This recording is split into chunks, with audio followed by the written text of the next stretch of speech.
Mabigat sa dibdib. Malungkot ako pero may parte sa akin na masaya. Hindi ko mapaliwanag. Siguro dahil pagod na ako. Dahil sanay na ako kung gaano kalupit na daghana sa akin. At ganun, parang nabubuhay na lang ako dahil tumitibok pa yung puso ko.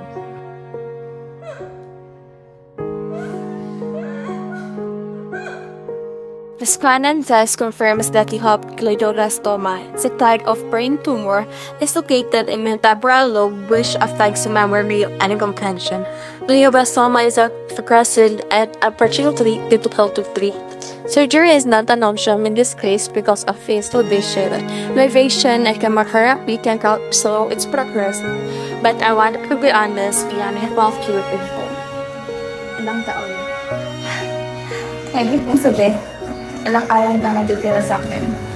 3 months. Jane? I'm done.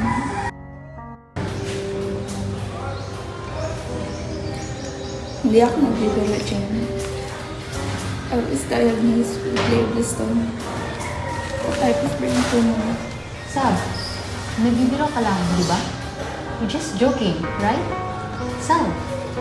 Jane, I wish. Dami-dami kong gustong masagot ng katanungan. Bakit ako? Bakit binigyan ako ng ganitong sakit? Hindi ito yung hinihiling ko sa kaarawan ko, pero ito yung regalong natanggap ko. Hindi pwede. Tara, pumunta tayo sa hospital kung saan kinadiagnose. Baka nagkamali lang sila. Baka hindi talaga ito yung may ganyang sakit. Tala, magparas tayo ulit. Ako lang magpa-opera sa'yo. Magbayad ako. Gagawin ko sa, umalik ka lang. May paraan. Jane! Pumatay na ako. I only have 3 months left. Alam na ba ito ni tita? Pero Sab!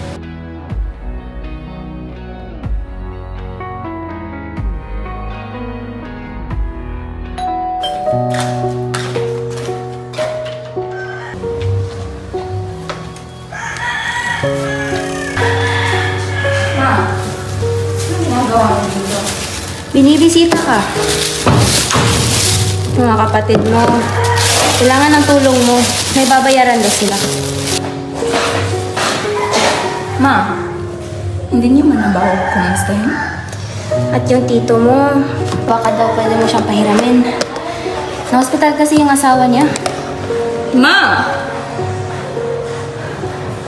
Kahit isang beses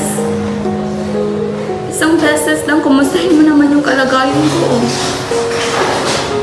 Kung okay lang ba ako? Kung nakakakain ba ako? Kung okay lang ba man yung buhay ko?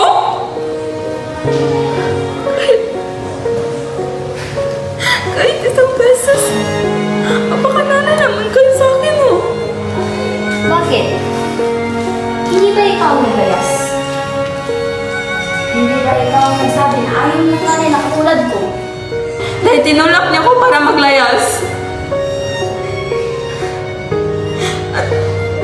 At hindi dahil ayaw ko ng nanay na katulad mo, hindi kita kailangan.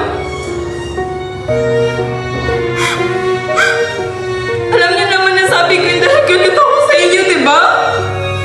Galit ako sa inyo dahil palagi mga kapatid ko na lang inuunan niyo.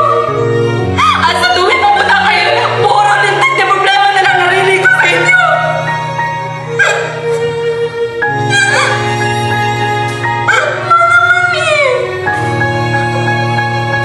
Alam mo naman, kailangan kita, diba? Kailangan kita. Pagod na ako sa mga trabaho ko. Pagod na ako sa buhay ko. Hindi mo na ba naisip? Na kailangan ko ng pamilya mo sa sandalan. Pagod ka na? Pagod ka na, ayos mo ka na lang? Alam mo, Sabrina, hindi lang ikaw nahihirapan. Hindi lang ikaw ang nahihirapan, kaya itatak mo sa kukuti mo na hindi ka pwede sumuko. Alam Ma! May sakit ako. Anong ibig mo sabihin? May brain tumor ako. Mamamatay na ako, Ma. 3 buwan.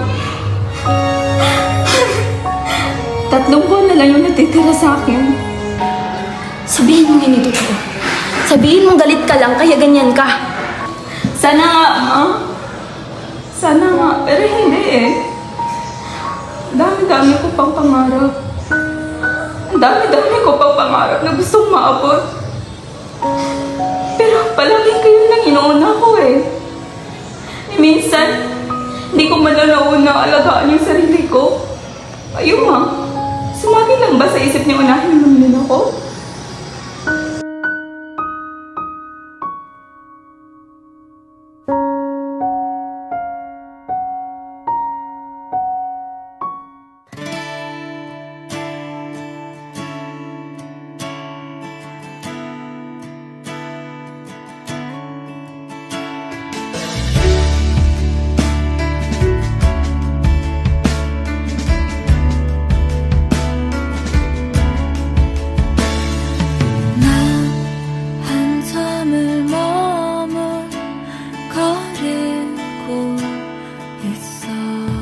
Ma, sa oras na mabasa mo itong liham ko, huwag niyo pong isipin na sinisisi ko kayo o nagsisisi ako na naging nanay kita.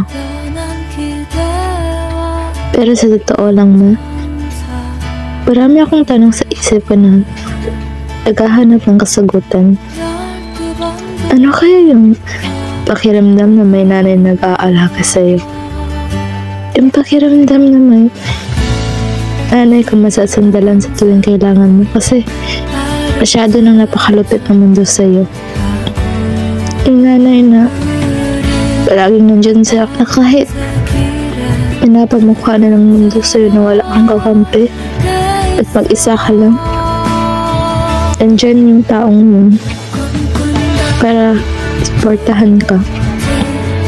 Yung kaysa isang taong patatakbuhan mo kasi mo kahit isang araw lang gusto ko maranasan yun at maramdaman kahit hindi niyo sabihin. Alam at ramdam kong mahal niyo ako dahil sa kabila ng pagkukulang mo, minahal ko kayo.